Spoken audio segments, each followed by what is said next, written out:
الحمد لله وكفى وسلام على عباده الذين اصطفى أما بعد فأعوذ بالله من الشيطان الرجيم بسم الله الرحمن الرحيم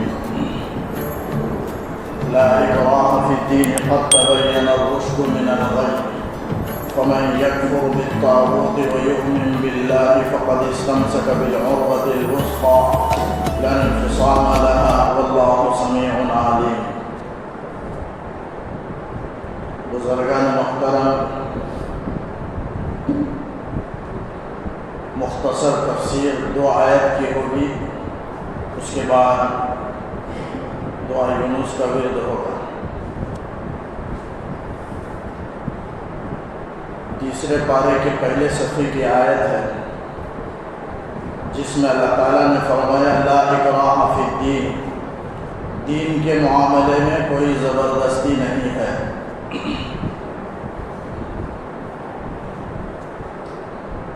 اس آیت کا شان نزول یہ ہے کہ ایک صحابی حسین نامی ایک انصاری صحابی تھے، ابھی اسلام نہیں لائے، ان کے 2 لڑکے تھے، انہوں نے یہودیت کو یا عیسائیت کو 2 لڑکے اپنا لیے۔ اس کے بعد یہ حسین نامی صحابی اسلام میں داخل ہوئے اور دل میں ارادہ ہوا کہ اپنے 2 بیٹوں پر زبردستی کر کے ان کو بھی اسلام کے اندر میں داخل کروں، جو یہودیت کے مذہب میں یا عیسائیت کو قبول کر چکے تھے، میں زبردستی ان کو اسلام میں داخل کروں اپنے دونوں لڑکوں کو۔ یہ ان کا ارادہ ہوا تو اللہ نے آیت نازل فرمائی کہ لا اکراہ فی الدین، دین کے معاملے میں کوئی زبردستی نہیں ہے۔ ہاں، نصیحت کی جا سکتی ہے، سمجھا سکتے ہیں اور شکوک و شبہات کو دور کیا جا سکتا ہے، لیکن دین میں داخل ہونے کے سلسلے میں کوئی زبردستی نہیں ہے۔ یہ شان نزول ہے۔ کسی کے ذہن میں یہ سوال ہو سکتا ہے اگر دین میں زبردستی نہیں ہے تو پھر نماز پڑھنے کی زبردستی کیوں ہے؟ روزہ رکھنے کا حکم فرض کے طور پر کیوں دیا گیا؟ جب زبردستی نہیں ہے تو یہ سب احکامات کی زبردستی اور چند منہیات ہیں، معمورات بھی ہیں، منہیات بھی ہیں، یعنی چند چیزوں کو کرنے کا بھی اسلام میں حکم ہے اور نافرمانیوں سے، گناہوں سے، معصیتوں سے، غلط کاریوں سے بچنے کا بھی حکم اسلام کے اندر ہے۔ بعض چیزوں کے کرنے کا حکم ہے، بعض چیزوں کے نہ کرنے کا حکم ہے۔ جن کو کرنے کا حکم دیا گیا اسے معمورات کہتے ہیں، اور جن کو نہ کرنے کا حکم دیا گیا اور اس سے رکنے کا حکم دیا گیا، ایسے عمل کو منہیات کہتے ہیں۔ تو دونوں کا حکم شریعت میں ہے اور اس میں زبردستی ہے فرض کے طور پر۔ ایک سوال ہوتا ہے ذہن میں، تو اس کا جواب یہ ہے کہ اصل میں یہاں جو بات ہو رہی ہے دین میں داخل ہونے کے سلسلے میں، وہ جو ہے نماز روزے کے جو فرضیت ہے وہ دین کو قبول کرنے کے بعد آدمی کے اندر واجب ہوتے ہیں، فرض ہوتے ہیں۔ ایک دائرہ ہے دین کا، اس کے اندر آنے سے پہلے نماز بھی اس پر فرض نہیں ہے، روزے بھی فرض نہیں، کسی چیز کی فرضیت اس پر نہیں ہے۔ لیکن جب دین اسلام کے دائرے کے اندر آ جاتا ہے اور دین اسلام کو قبول کر لیتا ہے تو اب پورے احکامات پر عمل کرنا اس کے ذمہ ضروری ہوگا، اس لیے کہ خوشی سے، اختیار سے اس نے دین اسلام کو قبول کیا ہے اور اس کے احکامات، معمورات، منہیات اسے معلوم ہیں، تو لہذا اسے اپنانا ہی ہوگا۔ یہ ایمان کے تقاضے ہیں، ایمان کو قبول کر لیا تو اب ایمان کے تقاضے کو بھی پورا کرنا ضروری ہے۔ تو یہ نماز، روزہ، زکوٰۃ، حج، یہ سب ایمان کے اندر کی چیز ہے۔ ایمان میں داخل ہونے کے سلسلے میں زبردستی نہیں، لیکن جب ایمان کے اندر داخل ہو گیا تو پھر آپ احکامات کو بجا لانا اس کے ذمہ ضروری ہوگا۔ جیسے مثال سے سمجھ سکتے ہیں، کوئی کمپنی ہے، آدمی جب تک کمپنی کے اندر داخل نہ ہو جائے جاب کے لیے، اس سے پہلے قانون کی، اس کمپنی کے جو قوانین ہیں، اصول ہیں، اس پر عمل کرنا اس آدمی کے لیے ضروری ہے جب تک داخل نہ ہو۔ لیکن جب داخل ہو جاتا ہے اپنے اختیار سے تو پھر وہاں کے قانون کی پابندی کرنی اس کے ذمہ ضروری ہے۔ بالکل اسی طریقے سے دین میں داخل ہونے میں کوئی زبردستی نہیں ہے، لیکن جب دین کے اندر آ گیا اور داخل ہو گیا تو اب اس کے سارے فرائض کو گویا وہ دین اسلام کے وہ کلمہ طیبہ کے تقاضے ہیں اور اس کو پورا کرنا ضروری ہے۔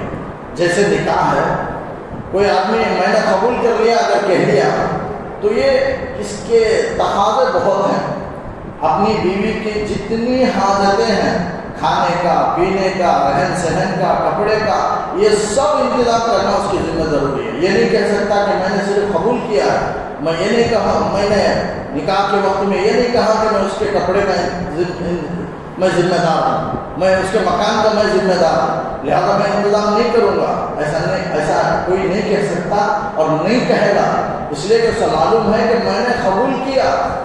یہ اس کا مطلب یہ ہے کہ اس کے تقاضے بھی اسے پورا کرنا ضروری ہے، تبھی وہ نکاح کرے گا۔ بالکل اسی طریقے سے کلمہ طیبہ لا الہ الا اللہ پڑھ لیا تو اب اس کے سارے تقاضوں پر عمل کرنا اس کے ذمہ ضروری ہوگا۔ تو اب یہ زبردستی نہیں ہے، دین میں زبردستی کے سلسلے میں یہاں بتایا گیا کہ دین کے داخل ہونے کے سلسلے میں زبردستی نہیں ہے۔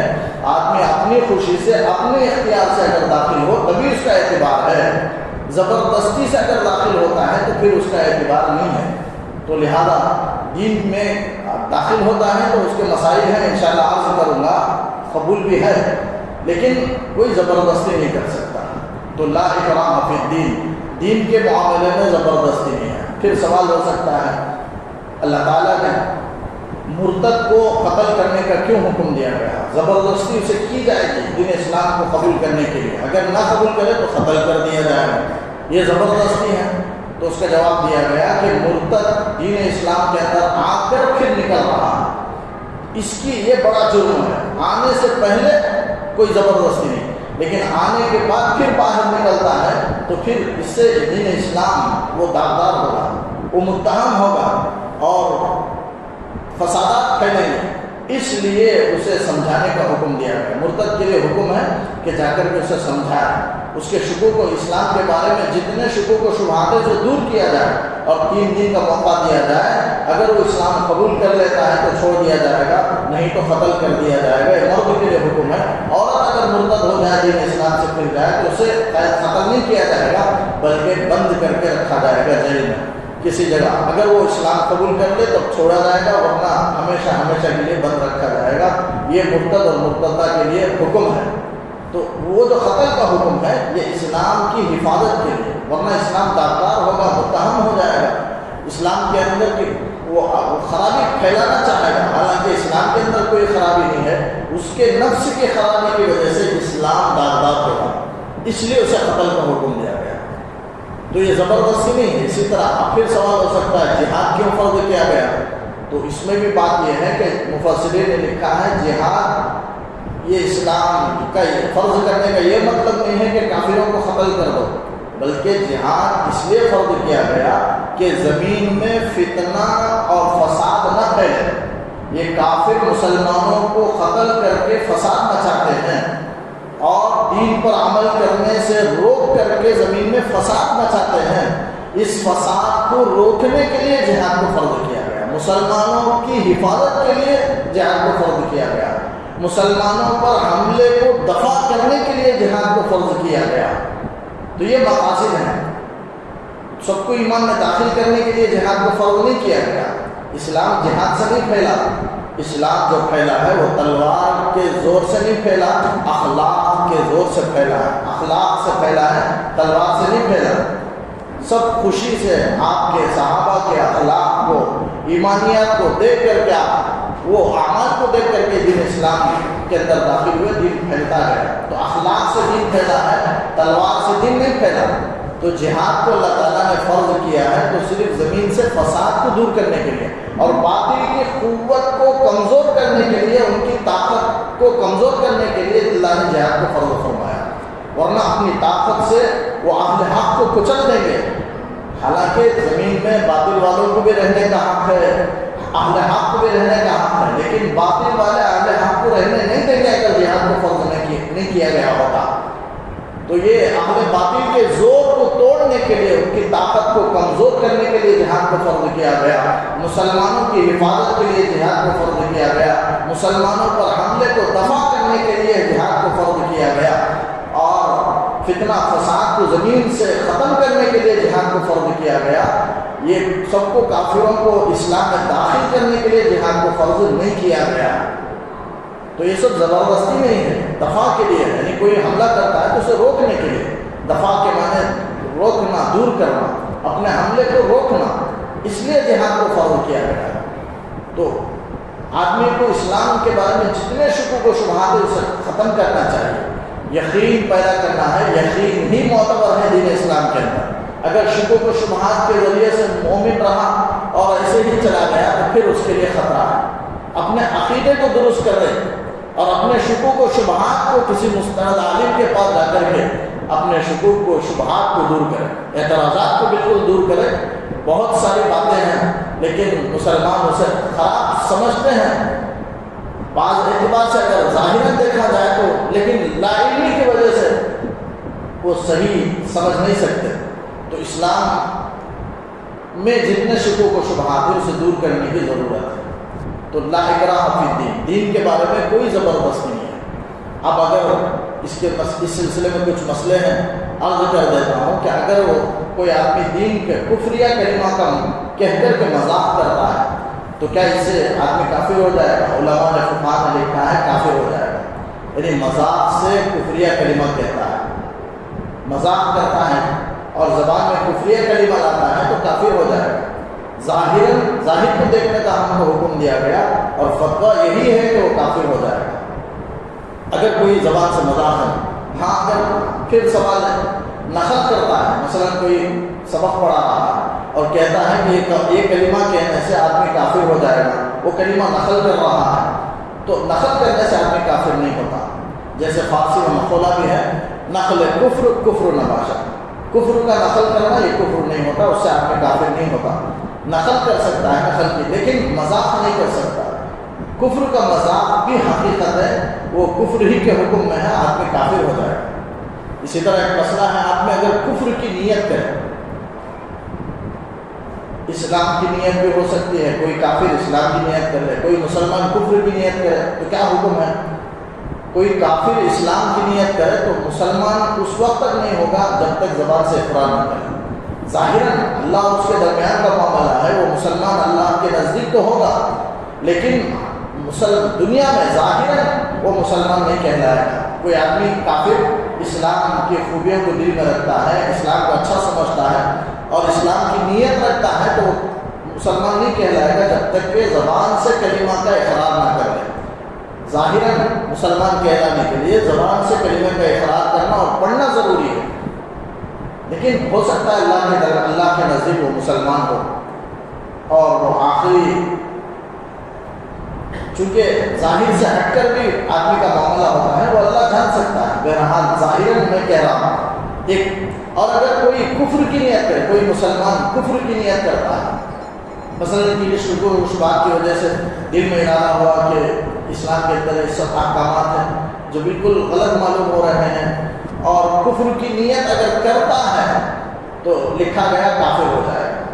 کفر کی نیت سے آدمی کافر ہو جائے گا، پھر اسے کلمے کی تجدید کرنا ہوگا، کلمہ ایمان کی تجدید اسے کرنی ہوگی، کافر ہو جائے گا۔ تو کفر کی نیت سے کرنے سے فوراً کافر ہو جائے گا، لیکن اسلام کی نیت کرنے سے جب تک اقرار نہ کر لے وہ مسلمان نہیں کہلا سکتا۔ یہ مسائل ہے کچھ میں نے حاضر کی۔ پھر مسئلہ ہے اگر دین میں کوئی زبردستی کیا، دو ہیں، ایک اسلام میں زبردستی، ایک کفر میں زبردستی۔ اسلام میں زبردستی جیسے کوئی کافر جا رہا تھا، کوئی مسلمان کافر پر قابو پا لیا اور اسے قتل کرنے یا کسی وجہ سے اپنے طاقت اور زور کے بدلے میں اس سے کہلوا رہا ہے، زبردستی کر رہا ہے کہ کلمہ پڑھ۔ اب وہ کافر کلمہ پڑھ لیا اپنی جان کی حفاظت کے لیے کسی ڈر کر کے، تو اب اس کا اسلام معتبر ہے۔ اس لیے کہ فقہاء کے نزدیک مسئلہ ہے کہ کفر المکرہ، کہ اسلام المکرہ ہی صحیح ہو، مکرہ کا اسلام صحیح ہے، یعنی مطلب جسے زبردستی کرا کر کے کلمہ پڑھوایا گیا اس کا اسلام صحیح ہے۔ اس لیے کہ ہم ظاہر کو دیکھیں گے، باطن اللہ جانتا ہے۔ اب یہ مسئلہ کس سے نکالے فقہاء؟ ایک مرتبہ ایک صحابی حضرت اسامہ رضی اللہ عنہ ایک جنگ میں ایک کافر پر قابو پا لیا اور وہ ڈر کر کے کلمہ پڑھ لیا، تو لیکن پھر بھی اس کے باوجود وہ قتل کر دیا۔ اس کی اطلاع رسول اللہ صلی اللہ علیہ وسلم کو ہوئی تو آپ سخت ناراض ہوئے اور فرمایا کہ اللہ شقاق قلبہ، تم نے ان کے دل کو چیر کر کے کیوں نہیں دیکھ لیا؟ یعنی آپ نے ناراضگی کا اظہار فرمایا قتل کرنے پر، اور فرمایا کہ وہ تو یعنی آپ کی ناراضگی ناراضگی اس وجہ سے ہے کہ وہ تو مسلمان شمار ہوگا، ظاہر کلمہ پڑھنے سے آپ کو مسلمان شمار کیا جائے گا، اس لیے کہ دل کی حالت اللہ جانتا ہے، اور آپ نے ناراض نہیں فرمایا۔ اگر وہ اسلام لانا اس کا صحیح نہیں ہوتا تو آپ ناراض نہیں ہوتے حضرت اسامہ پر، لیکن آپ ناراض ہوئے، کیوں نہیں اس کے دل کو چیر کر کے دیکھ لیا؟ آپ نے فرمایا کیوں نہیں چیر کر دیکھ لیتے؟ تو آپ نے ناراض ہو گئے۔ تو اس لیے علماء نے اس حدیث کی وجہ سے مسئلہ لکھا، عرض کیا کہ مکرہ کا اسلام صحیح ہے، یعنی جس کو اسلام کے لیے زبردستی کیا گیا اس کا اسلام لانا صحیح ہے، لیکن کوئی مسلمان کو زبردستی کلمہ کفر کہلائے تو اب وہ زبان سے کلمہ کفر کہہ دیا زبردستی کی وجہ سے، تو کیا اب اس کا اسلام باقی ہے یا کافر ہو جائے گا؟ جیسے آج کل بہت ہوتا ہے دوسرے علاقوں میں، ریاستوں میں، کہ زبردستی کفر کا کلمہ کہلوایا جاتا ہے، تو اس سلسلے میں مسئلہ یہ ہے، دو مسئلہ ہے، دو رخ ہے، دو صورت ہے۔ ایک صورت یہ ہے کہ اگر آدمی کو ایسی چیز کی دھمکی دی گئی جس سے اس کی جان کی ہلاکت کا یا اس کے جسم کے کسی عضو کے ہلاک ہونے کا خوف ہے، یا ناقابل برداشت چیز کی دھمکی دی گئی ہے، تو اب کلمہ کفر کہتا ہے زبان سے صرف، لیکن دل ایمان پر مطمئن ہے، تو اب وہ گنہگار نہیں ہوگا، اللہ کے پاس وہ غضب الہی کا مستحق نہیں ہوگا، اللہ کے غضب کا وہ مستحق نہیں ہوگا۔ لیکن شرط یہ ہے کہ اس کی جان کا خوف ہو، یا اس کے کسی عضو کے ہلاک ہونے کا خوف ہو، یا ناقابل برداشت چیز کی اسے دھمکی دی گئی ہو، یہ چیزیں شرط ہیں، تب اگر زبان سے کفریہ کلمہ کہتا ہے تو پھر وہ گنہگار نہیں ہوگا، غضب الہی کا مستحق نہیں ہوگا، مسلمان ہی رہے گا، جیسا قرآن نے کہا الا من اکرہ وقلبہ مطمئن بالایمان، جس پر زبردستی کیا گیا اور اس کا دل ایمان پر مطمئن ہو، تو قرآن نے اجازت دی ہے، تو وہ غضب الہی کا مستحق نہیں ہوگا۔ تو اس لیے لیکن دوسری صورت ہے، یعنی ایسی چیز کی دھمکی دی گئی مسلمان کو جو قابل برداشت، مثلا اس کے مال کو چھیننے کی دھمکی دی گئی، اور وہ کچھ مال تھا 5,000 یا 10,000 یا 50,000، لیکن برداشت کر سکتا ہے، ایسی چیز کی دھمکی دی گئی اور اس کے باوجود وہ کلمہ کفر کو پڑھ لیتا ہے تو وہ کافر شمار کیا جائے گا۔ لیکن اگر کفر کو قبول نہیں کیا تو اب اسے ثواب دیا جائے گا، تو بہرحال قابل برداشت چیز ہے تو اب اس کا کفر کو قبول کرنا صحیح نہیں ہے، اگر کفر کو قبول کر لے گا تو کافر کہا جائے گا، یہ شرط ہے۔ تو قابل کیونکہ وہ قابل برداشت چیز ہے تو گویا اس چیز سے زیادہ، وہ اسلام سے زیادہ اہمیت وہ مال کو دے رہا ہے، اس لیے وہ کافر ہو جائے گا، اپنے اختیار سے گویا وہ کیا کر رہا ہے، کفر کو اختیار کر رہا ہے، اس لیے کافر قرار دیا جائے گا۔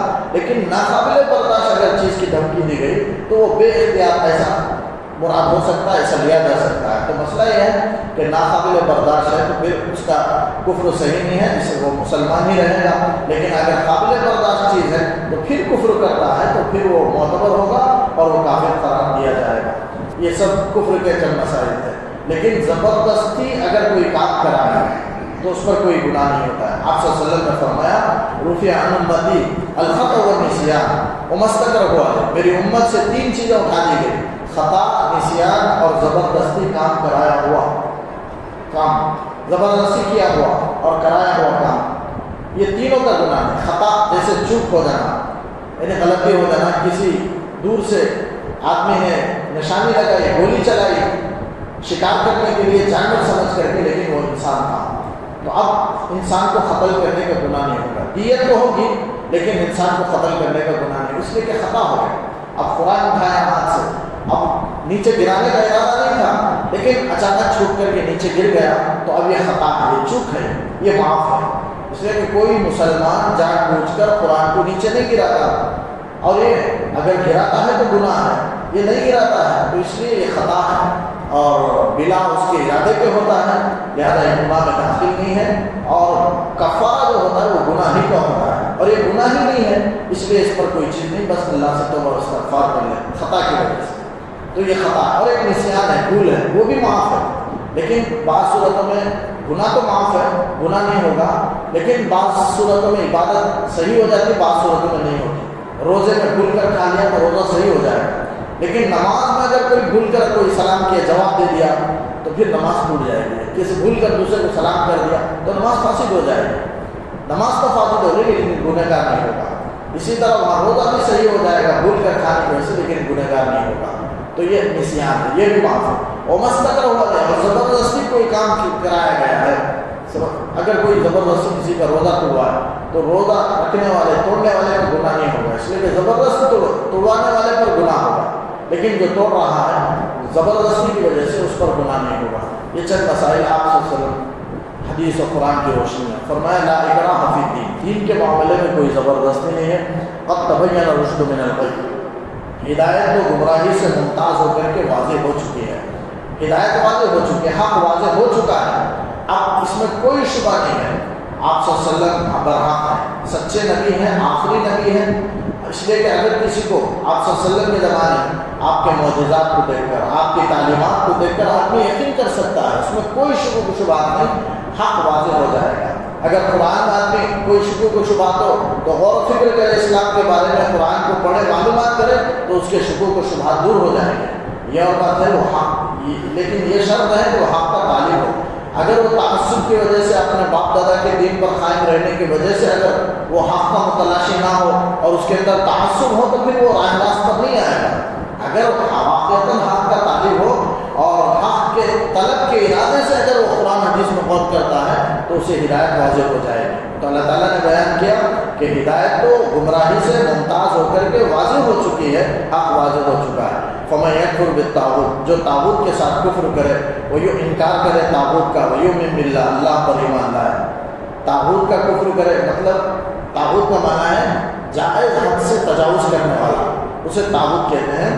یعنی اللہ کے ملک میں رہ کر کے مالک کا باغی ہو کر کے اور خود اپنا حکم چلائے, اللہ کے حکم کو چلانے کی بجائے اپنا حکم چلائے اور اللہ کا باغی بن جائے, ایسے شخص کو طاغوت کہتے ہیں. یعنی سرکشی کرنے والا, اس سے مراد علماء نے لکھا ہے یہاں شیطان ہے, نفس ہے, بت ہے, یہ مراد ہے. کوئی شیطان کے طریقے پر چلے, بت کے راستے پر چلے, اپنے نفسانی خواہشات کے راستے پر, نفس امارہ کے راستے پر چلے تو پھر یہ طاغوت ہے. لیکن کوئی طاغوت کو چھوڑ دے, طاغوت کا انکار کر دے اور اللہ پر ایمان لائے تو فقط استمسک بالعروۃ الوثقی, اس نے مضبوط حلقے کو تھام لیا, پکڑ لیا. اب یہاں عروۃ الوثقی سے مراد یعنی مضبوط کڑا, مضبوط حلقہ وہ دین اسلام ہے. دین اسلام کو مضبوط کڑے سے تشبیہ اللہ نے دی ہے.